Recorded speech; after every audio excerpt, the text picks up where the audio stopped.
আসসালামু আলাইকুম। সবাইকে স্বাগতম জানাচ্ছি তানিয়া কিচেন চ্যানেলে।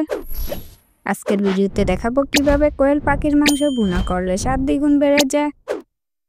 রান্নাটা দেখার জন্য সম্পূর্ণ ভিডিওটি দেখতে হবে।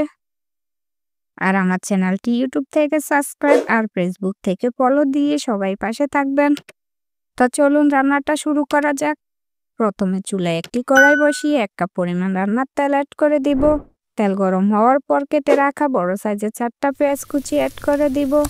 পেঁয়াজগুলোকে 1 মিনিটের মতো ভেজে নিয়ে সাথে অ্যাড করে দিব 3টা তেজপাতা, 2টা দারচিনি, 5টা এলাচ, 5টা লবঙ্গ দিয়ে সবগুলো উপকরণ একসাথে নেড়ে দিব এবং সাথে আরও অ্যাড করে দিব 4টা কেটে রাখা কাঁচামরিচ ফালি এবং আরও অ্যাড করে দেব 1.5 চামচ পরিমাণ রসুন বাটা, 1 চামচ পরিমাণ আদা বাটা, 1 চামচ পরিমাণ জিরে ও গোলমরিচ বাটা।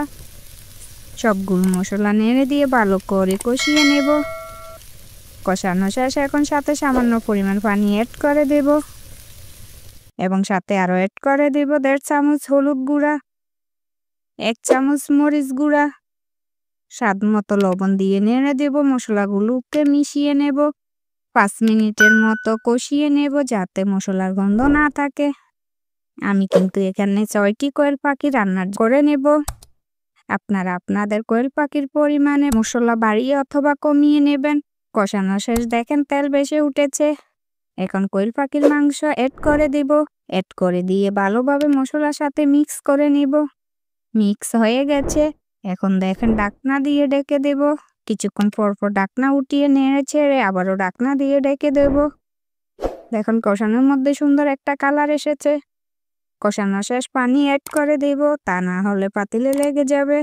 পরিমাণ মতো পানি অ্যাড করে দেব, কারণ কষানোর মধ্যে আমার প্রায় 60% সিদ্ধ হয়ে গেছে।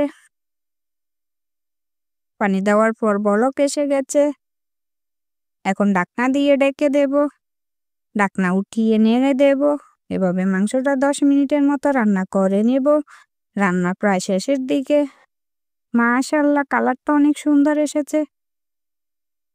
রান্না শেষ উঠিয়ে নেব।